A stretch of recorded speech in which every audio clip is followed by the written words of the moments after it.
কিশোরগঞ্জে বিএনপির জেলা সম্মেলনে লন্ডন থেকে ভার্চুয়ালি বক্তব্য রাখছেন দলটির ভারপ্রাপ্ত চেয়ারম্যান তারেক রহমান। সরাসরি যাব সেখানে। তার আগে কিন্তু একটি কাজ হয়েছে, যে সকল নেতৃবৃন্দ নেতা হিসাবে নির্বাচিত হতে চেয়েছেন অথবা কাউন্সিলরদের মতামত চেয়েছেন, আমরা কি দেখেছি, সেই সকল নেতৃবৃন্দ দিন রাত তারা কাউন্সিলরদের বাসায় বাসায় গিয়েছে বা কথা বলেছে, তাদের পক্ষে কথা বলেছে। হয়েছে না এই কাজটি? এই কাজটি কি হয়েছিল ভাই?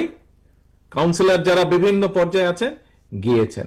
আজও এই যে আপনারা ঐক্যবদ্ধভাবে এখানে এসেছেন, আজকে জেলা পর্যায়ে আমাদের সভাপতি পদে 2 জন, সাধারণ সম্পাদক পদে 4 জন, এই 6 জন মানুষ এখানে যে 2090 জন কাউন্সিলর উপস্থিত আছেন, তাদের সাথে কথা বলেছেন, তাদেরকে তাদের কথা বক্তব্য বলেছেন, তুলে ধরেছেন।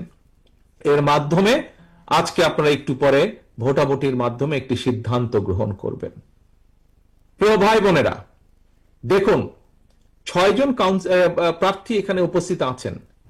6 জনের বিভিন্ন জনের পক্ষে হয়তো আপনারা বিভিন্ন জন মতামত দিতেই পারেন, কিন্তু তার অর্থ এই নয় যে আপনারা যাকে যার পক্ষে রায় দিবেন তার মানুষ আপনারা বা তারই আপনারা, তা নয়। আপনারা কিসের মানুষ? আপনারা ধানের শীষের মানুষ। এই দেখুন সবগুলা মানুষ কিন্তু এখানে একসাথে বসে আছেন, তাই নয় কি? সবগুলো মানুষ ধানের শীষের পক্ষে, যতগুলো নেতাকর্মী আছে কম বেশি সবাই, আরো বহু আছে, আরো সারা জেলায় আরো বহু আছে, সারা বাংলাদেশে তো লক্ষ লক্ষ আছে। কিন্তু এই কাউন্সিলকে ঘিরে মোটামুটি যারা কাউন্সিলের সাথে সম্পর্কিত প্রত্যেকটি মানুষ, হয়তো 6 জনের বিভিন্ন জনের পক্ষে বিভিন্ন জন মতামত হয়তো দিবেন, কিন্তু সকলে আপনারা দেখেন সারিবদ্ধ সুশৃঙ্খল ডিসিপ্লিন ভাবে আপনারা কি সুন্দর সবাই ঐক্যবদ্ধ ভাবে বসে আছেন। প্রিয় সহকর্মীবৃন্দ, আমরা সকলেই প্রত্যাশা করছি, বাংলাদেশের মানুষ প্রত্যাশা করছে কি, বিগত 16 বছর ধরে মানুষের যে অধিকার আদায়ের জন্য বাংলাদেশের মানুষ সংগ্রাম করে এসেছে, বাংলাদেশের মানুষ, গণতন্ত্রে বিশ্বাসী রাজনৈতিক দলগুলো দেশের মানুষকে ঐক্যবদ্ধ করে বিগত 16 বছর ধরে স্বৈরাচার, যেই স্বৈরাচার এই দেশের মানুষের টুটি চেপে ধরেছিল, সেই স্বৈরাচারের বিরুদ্ধে সংগ্রাম করেছে, আন্দোলন করেছে ঐক্যবদ্ধভাবে মানুষ নিজের রাজনৈতিক অধিকার ফিরে পাবার জন্য। স্বৈরাচার বিদায় হয়েছে, বর্তমানে অন্তর্বর্তীকালীন সরকার দেশ পরিচালনা করছে। অন্তর্বর্তীকালীন সরকার কিছু সংস্কারের প্রস্তাবনা দিয়েছে। অন্তর্বর্তীকালীন যে সংস্কারগুলোর প্রস্তাব দিয়েছে, এই প্রস্তাবগুলো প্রায় 90%, 95% প্রস্তাবনা বিএনপি আরো 2.5 বছর আগে দেশের সামনে, দেশের মানুষের সামনে উপস্থাপন করেছে। হ্যাঁ, বাংলাদেশের বিভিন্ন রাজনৈতিক দল বিভিন্ন বিষয়ে মতামত উপস্থাপন করেছে, বিএনপি তার মতামত দিয়েছে।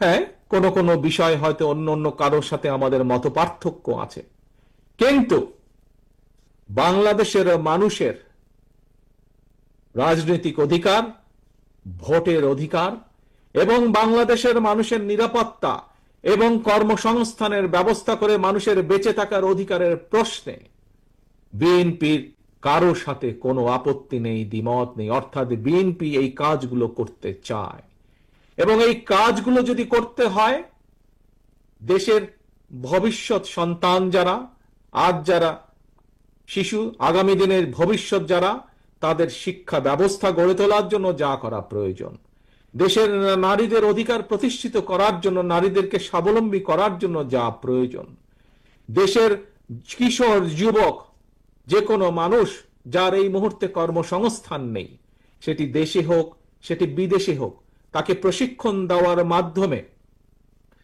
তাকে স্কিল একজন শ্রমিক হিসেবে গড়ে তুলে তার কর্মসংস্থানের ব্যবস্থা করা, ছোট ছোট উদ্যোক্তা যারা, তাদেরকে সহযোগিতার মাধ্যমে তাদের সেই উদ্যোক্তাকে সফল করা, কৃষকের পাশে গিয়ে দাঁড়ানো, কৃষককে সঠিক সময় তার সার, বীজ, কীটনাশক সরবরাহের প্রস্তুতি গ্রহণ করা, মানুষের চিকিৎসা যেটি মানুষের জন্মগত অধিকার, সেই অধিকার সেই গ্রামের মানুষ থেকে শুরু করে শহরের মানুষ প্রত্যেকে যাতে সেই সুবিধা পায়, এই কাজগুলোকে যদি আমাদের সম্পাদন করতে হয় তাহলে অবশ্যই জনগণের রায়,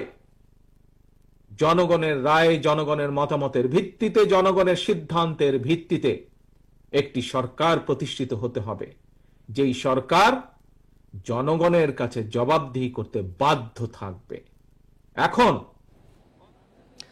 কিশোরগঞ্জে বিএনপির জেলা সম্মেলনে লন্ডন থেকে ভার্চুয়ালি বক্তব্য রাখছিলেন তারেক রহমান, সরাসরি ছিলাম সেখানে।